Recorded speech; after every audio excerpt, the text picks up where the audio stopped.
What's going on, everybody? It's Learn Something New Today. It's a podcast with Antonio Milian, your host, myself, and we talk about the intersection between entertainment, education, and pretty much whatever's on my mind. Today, we have a special guest who I've been following for years now, back when she had like maybe 4,000 followers. I've been following her for a very long time. She is an influencer, a writer. She gets her passport stamped a lot. Um, she's always on the go. This is Anela Malik. Everyone give it up for Anela. What's up? Hi, thanks for having me. That was quite the You're- intro. I didn't know you were an OG follower. I'm like, oh, he's been around since I was like, still figuring out how to make videos. Yeah, you started out because I remember you started out cooking. Like you would make like things Yeah, and and then like it became like this thing like like the evolution of like, oh, maybe I'll go to restaurants, and then it became like I'll travel, and then like there was like a whole, it was just like a whole like thing, but you did it, so yes. um but yeah, Anela, thank you so much for being a part of this. This is relatively new for me, so we're about 6 episodes in. I just wanted to like pick your brain. How did you start? Like what made you, like, how did you become the powerful person that you are today in this very niche space of content creation, food content creation, travel? Explain it to us. Yeah. So, I mean, when you say, how did you become the powerful person you are? I'm like, I got that from my parents. But in the social media space, this was a completely unexpected career for me. And this is my full-time job. I've been making content for full-time as a full-time income for 4 years, which actually I think I'm coming up on my 4 year anniversary because it's September and I quit my job in September of 2020. But I was a diplomat before. I was a US Foreign Service officer, and my expertise and my background was in the Middle East and focused on like Middle East politics and history and Arabic. And that's what I studied. And those are all the trips I took when I was in school, and all the internships I did, and all the jobs I did were really focused on that huge passion of mine, which still remains a big part of my life. And when I was in the foreign service, I was sent to Jordan, to Amman, Jordan, to work, and I was working there at the U.S. Embassy for about 2.5 years. And I needed to practice skills for that job that included public speaking and social media, and writing copy, writing content for public consumption. Like the U.S. government does have to talk to people, and part of my job was being the person that did the talking to people. Um, and I started messing around on Instagram at that time, thinking this would just be a way to practice skills for the big girl career that I had spent years trying to get into and years studying for. Thinking I don't really know how to make videos, like, and I'm not super comfortable talking to the public. And I don't really know anything about social media, but it's a huge tool we use for sharing information, even in the government. And then also personally and very selfishly, I had spent so much time and money learning Arabic. I wanted to use it. I wanted to get out of what some people would call like the expat bubble, which is this phenomenon where when people go abroad, often they hang out with or group up with people who are like them because it's easier when everyone speaks your language, right? And it just reduces friction when you have kind of the same cultural norms and expectations. And so early on in Amman, I was like, where are we going to like bougie burger restaurants and like fancy French food in this expensive hotel? And not that there's anything wrong with that, and burgers are beloved worldwide, but I was like, I didn't spend the Georgetown money to just speak English for the rest of my time here. And so I started messing around on Instagram first, and I used that as a tool to kind of push me to get out into the community and use my language skills. And I made a lot of friends that way. And I realized, like, oh, I really like messing around on the internet. I thought I would be a career. And then life happens, the pandemic happened, but also more importantly, I wasn't happy in that job. I wasn't happy with the bureaucracy. And I don't know what you know about the Foreign Service, but it can be very, very hard on families and on relationships. Just in the military, you can get sent somewhere new every 2 years, get to a place and you're already bidding for your next job. You have to ask your partner, like, I know we just unpacked, but in 2 years, where would you like to live? Wow. So I didn't know It's a anything like lot of mental. my dad was in the military, so he Yeah. traveled a lot. He traveled a lot by himself. And so I didn't know you were a diplomat and I didn't know that aspect of it, but that seems like a lot of conversations.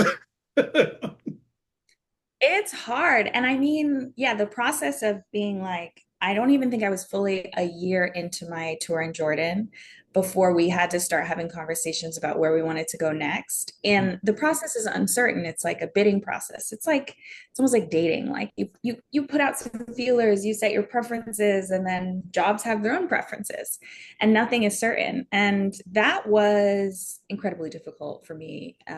And so by the time the pandemic hit, I was ready to leave. And I had never treated Feed the Malik, which is the name of my platform, like a career. But I took a risk. I said, okay, I'm going to quit my job and I'm going to try to do this thing on the internet. And I had never really made money off of it and I had never run it like a business, but I had some momentum.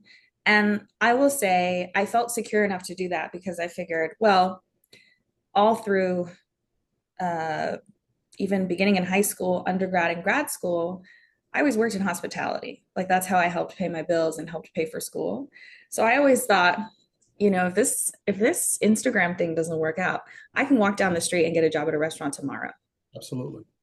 Like, and it might not be glamorous, but it's work that I know how to do, and it's good work with good people. And that there is a sense of security that I had knowing that, oh, I could get hired in a major city in 4 hours if I really need to. That's something I know I can do. Right, right. That is amazing. So you're revealing so much about yourself that I had no idea. I just know you from the food content, so I had no idea what you did prior to this. It was really cool. But from your specific niche set on social media, where you travel, like I saw you went to Peru, you've been to Jordan, you've traveled all around the United States, whether it's in the DMV, Northwest Arkansas. You're even in my neck of the woods at one point in Asheville, North Carolina, which I thought was really cool. But like, what are some common misconceptions as a woman of color, that you encounter from people, whether it be social media or in day-to-day life, that people like common misconceptions or stereotypes that people will attach to you when they hear about what you do? Oh, that's so easy. There's so many. Because, and I will say this, like being an influencer is now studies show, it's like something that they're polling high school students and college students, like overwhelmingly influencer ranks as one of the top careers they want to get into, which I think speaks to this like generational attitude shift that we're seeing about digital jobs. However, I'm in my mid 30s and people my age and up still don't think it's a real job. And it's fascinating when I meet people, and I don't say I'm a content creator because I think that, there's a debate about what is a content creator, what is an influencer, when fundamentally we're talking about the same things, we're just splitting hairs. And I just say I'm an influencer. And part of the reason I say that is because to, I want to make people uncomfortable, I'm not gonna lie. But also I want to know right away if they have some weird feelings about my job. Mhm. It just tells me it's information that I can use to analyze the situation. And so, for example, I think a lot of people think being an influencer is not a quote unquote real job. That it doesn't require any labor or intellect or thoughtful planning or business acumen. And I think part of that is because the content creation space and influencers and the OG bloggers historically have been mostly women. We are women who have completely changed the media landscape on our own without the backing of major institutions, and really reshaped how people around the world get information, but we sometimes don't have the fancy degrees or we don't have the pedigree. And so it's easy to discount us. I'd say that's the first one. And I think there is a perception that we live the high life, which can be true. Being an influencer can get you access to things that you never imagined, right? Like I've had access to things that are absolutely out of this world. Yeah. However, I can say as somebody who has done, you know, a that had a former career that was pretty high stress and that demanded a lot from me and a lot of sacrifice and a lot of um, rigorous expertise, et cetera, that I work now harder than I ever worked before. It's just, I get to work for myself and it has afforded me freedoms I didn't have before. And those freedoms aren't necessarily only financial. It's like the freedom to choose where I live because I didn't have that in my old job. Wow. That's amazing. I know when you said influencing will take you places that you've never been.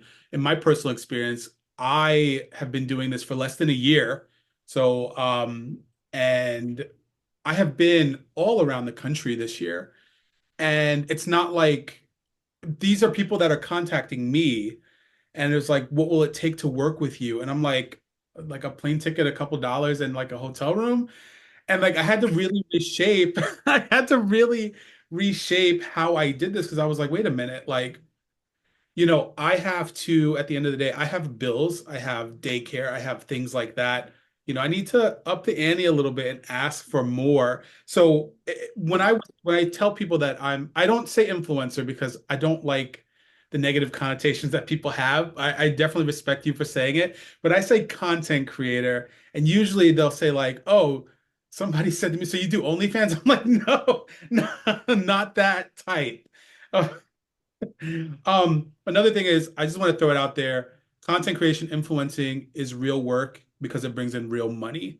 Anything that brings in real money and pays your bills is real work. So, and we pay high That's taxes too. Yeah, being Um, self-employed.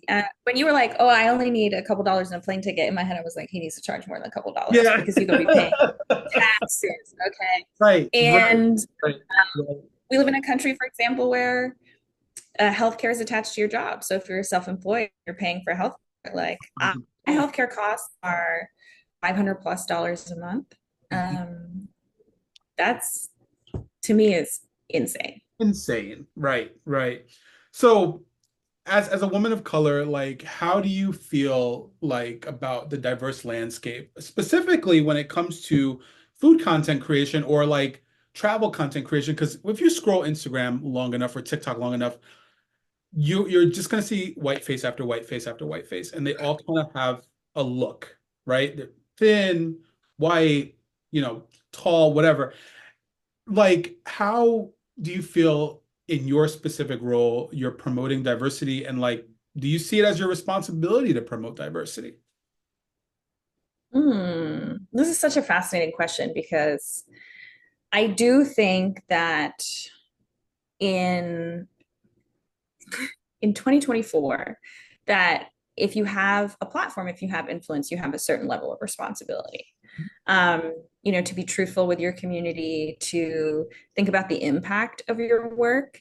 And for me, I feel like I struggle with this idea that representation is at once important, which I truly believe, but also is not the end all be all. Like we've seen representation in the United States of, a black president or minority communities be tokenized and then like not move us as far along as we want it to move us, right? But I do think about this in my work, like I try to focus on sharing stories that are deeply human, that are personal, and that do highlight marginalized communities or ethical travel, or even just encouraging people to start thinking about ethical travel, about the impact of that we're making on the communities we visit, of our financial decision making. And then yeah, as a black woman, for example, I do a lot of like outdoors stuff and nature stuff. Like I like to hike. I went to Antarctica. Like I like to swim. I like to bike. And those are spaces where it's even whiter. Right. Like the landscape in the travel space is there is a very particular dominant aesthetic, white, thin, with the trappings of wealth, right? And especially when you move into outdoors and nature, it's even harder. And I think about the messages I get from people who like, and this is really why I do what I do. Like the money is cool, great, but I could get a job, right? Like I've always been that one of those people who's like, work is just I can get a job. But I'll get messages from folks that say things like, I never thought that I would feel safe or comfortable to travel alone as a woman or as a Black woman, or I never thought about going to X place as a Black woman, or I just figured those spaces weren't friendly for us. And then watching you has made me realize that maybe I don't care if that space is super friendly for us. Maybe I can just make it what I want to make it, or made me realize that I shouldn't wait for other people to try to build the life that I want, et cetera, et cetera. And so I do see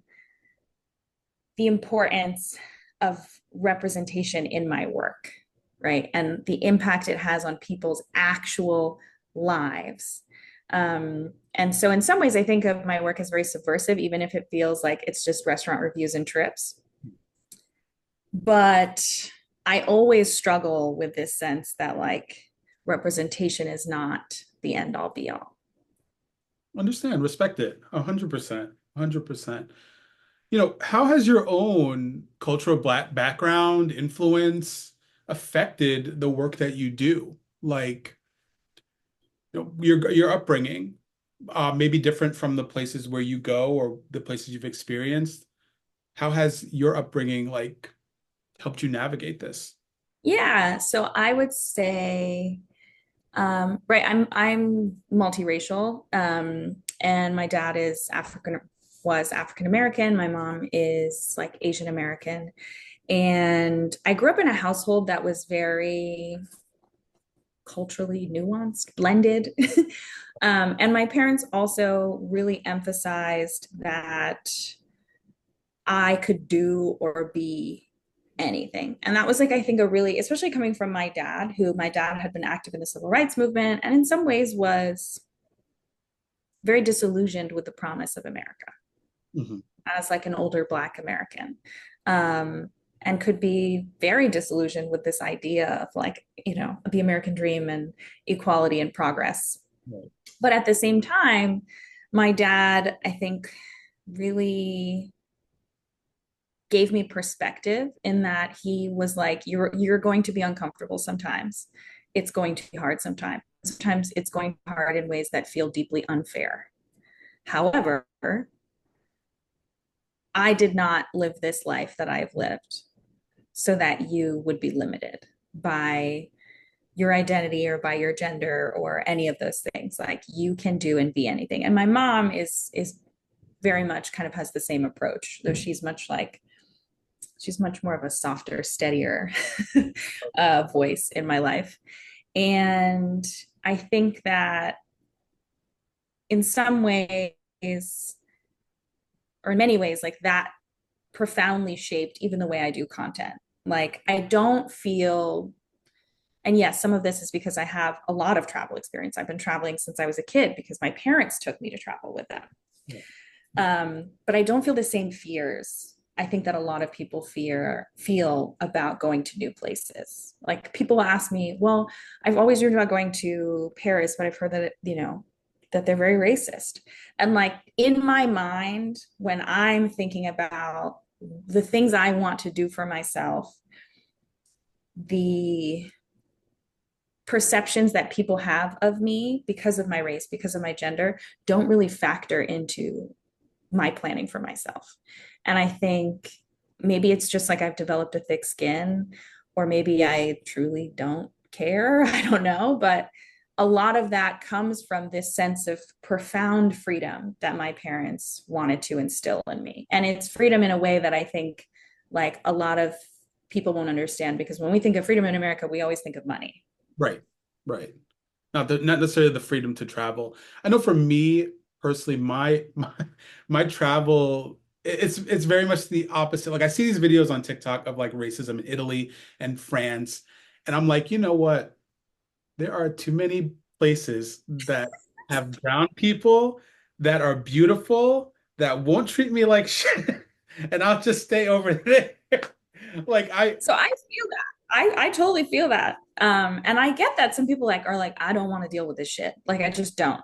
And sometimes I feel that way too. Like we all get worn down. But then I'm like, fuck it. If I want to go to Paris, bitch, you gonna look at my brown face in Paris. I hear you. I definitely understand that. Like I have a cousin, she goes to Paris twice a year. She loves it. And she's darker complected than me. And she's just like very much like you, like, fuck it. I don't care. I'm gonna go. I'm gonna take my family, my kids, and we're gonna go to Paris. We're gonna have a good time. She's like, I didn't get this PhD just from, whatever, just to sit at home. So I'm gonna go where I want to go. It works hard to be limited by what small people think about me. Right. And I will say as a traveler. So I am right. I'm light skinned. Let's talk about the light skin privilege that I have, and I have quite a bit of it. Um, and I know that sometimes I'll talk about travel as a Black person, and people will be like, "Well, she doesn't really get it." And the way that people interact with me is definitely going to be different. I have also been called the N word abroad. Like, it's just something we all have to deal with to varying degrees. However, Mhm. I do think that in the modern social media environment, it has become very popular to strip out all nuance from conversations because it's easier to go viral that way. So we see these posts like places that I felt safe as a Black traveler, places that I felt unsafe as a Black traveler. And it's just a list. And sometimes when I'll watch these TikTok story times and someone will be telling a story about how they felt terrible in XYZ place because they were Black. And then they start talking about what actually happened. It's like, well, people stared. And I'm like, bitch, you're 6 feet tall with braids down to your ass. They have never, like, it's not that you're Black, it's that, like, they're short people in this Yeah. country, Yeah. smaller of stature, and you're huge to them. And your hair, like, they've never seen it before. It's maybe your race is a factor. And sometimes it will be very apparent when your race is a factor. But sometimes I think, especially as Black Americans, because race has so profoundly shaped our lives and our experiences and our society and our economy in the United States of America. We experience race in a way that I think is very different sometimes than other people. Right. We forget that we're dealing with different cultural norms and expectations. And in some places, staring is not considered as rude as it is here, or it's not really considered rude at all. In some places, it's just that you're actually just really loud, and that's considered extremely rude in their culture. It's not that you're Black. Um, and so, especially in these social media conversations, like sometimes I'm like, I can't, I don't even know if I would describe what you're story timing about as racism or just like you're a foot taller than everyone else in that country. Correct. Correct. Like, yeah, 100% agree. I feel like virality has helped us lose a lot of nuance when it comes to conversations in society in general, not necessarily when it comes to race, when it comes to anything, there's a ton of nuance that's missed. So off to another subject. So you are the food expert, at least in my view. You were in Northwest Arkansas. You've been all over the South. You've been all over. You go to food festivals. What would you say is and you've been all over the world. What would you say is your, not necessarily best restaurant, but top five cuisines? Because Oh my God. they put out this article and it was like the 100 best cuisines in the world. And like, I didn't see myself represented. I didn't see Puerto Rican food. I didn't see Dominican food. I didn't see any very much African food. And so I was like, definitely with somebody that didn't look like me that created this list. What say you? Oh, I mean, this is so hard. And I will say as like a foodie, I really appreciate food from all over. And I consider it part of my job to like learn about different cultural cuisines. And I have huge gaps, right? The world is a big place. but to approach food with an open mind. But first and foremost, like I'll say Levantine food, like food from the Levant, is just so, to me, holds a lot of memory as well as being really good, right? So that's, and like some of my favorite restaurants in the United States are like Lebanese or like, more broadly Levantine food as well. Um, I really have in the past year tried to spend more time learning about like the differences in various Caribbean cuisines, which I love.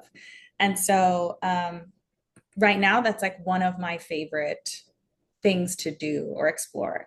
And we even saw a little bit of that in like recent talk about DC's food scene because of Keith Yeah, Lee's visit, is like he went to Cane, which Cane is like more broadly, they describe themselves as Caribbean street food, but they're Trinidadian. kitchen. I've been to Yeah, Cane. I liked it. Yeah. I like Cane. Right. But like he called it peas and rice and it's palau. And there are differences Right. between these composed rice dishes from country to country. And like if your expectation is that something is going to be like maybe Jamaican rice and, and Not the it's same. palau, you're going to be like, what the heck am I eating? So Um, mom is half Trinidadian, but it's I left that alone. Like when I saw this thing, I was, you know what? I washed my hands. Yeah. yeah. And I actually, I don't know if people would call this a cuisine, but like American barbecue, I think of American food traditions is a towering presence now in the broader global food space as well. And you know, there's so many different styles of American barbecue, but I love barbecue. Like who doesn't like smoked meat? 100% agree. And the great thing I love about living in where I live in the South, is that it's everywhere. Like it's like, and everybody does it a different way. They say it's, oh, South Carolina barbecue or North Carolina barbecue, but everybody's just so much different. It's family to family, right? Right. It's really like person to person. And I think like what's fascinating about American barbecue is like food historians think that American barbecue is really an amalgamation of like indigenous cooking techniques that were then picked up and adapted, and kind of the evolution of those techniques was in the hands of enslaved Black peoples. Right. Um, and so we're really talking about what I think of something as like a very American food if you consider the history of the founding of the United States of America. 100%. Um, yeah, so barbecue, probably, yeah, Levantine food. And then I live in DC, so Ethiopian food. Okay. Now, You I had cannot go Ethiopian wrong food with some a Ethiopian food. couple of times, and I just, it just wasn't for me, but I'm always open to trying things again. But I think I will, because I keep hearing more and more things about different things that I didn't try. And I'm like, you know what? Maybe I'll take a trip up to Asheville and I will try this thing or whatever. But yeah, Yeah, I mean, it's not, I'd had it a few times before I moved to DC, but then when I got to DC was when I really had just, we have so many options here. And it took me a while to start getting to the point where I could be like, oh, I get it. And right, like now, I have a favorite place here just for Dora Wat, which is their national dish. But like that place I like because they spend a long time caramelizing the onions. So you get the sweetness from the onions and the sauce. And like, it's just, I think my appreciation grows for most cuisines the more time and exposure I have with it, because at first I don't know what I'm looking for. I don't know what I'm tasting for. Like, I don't know anything about this experience. And then over time, I could be like, oh, for my palate, for my taste buds, these are the dishes I would prefer. absolutely. Well, Anela, thank you for coming on. Thank you for talking. Where can we find you? So I know we exchanged emails and we got the whole thing there, but where somebody's listening to this, where can they find you? Yeah. So I'm on Instagram and TikTok and YouTube at Feed the Malik. So feed, like feed me food, and then Malik is my last name. So Feed the Malik, you will find me eating and traveling and talking shit. There you go. Well, thank you so much, Anela, for coming on here. Follow her at Feed the Malik. Amazing content, and it's only getting better. Appreciate you taking time out of your day for this. Thank you so much. You're welcome.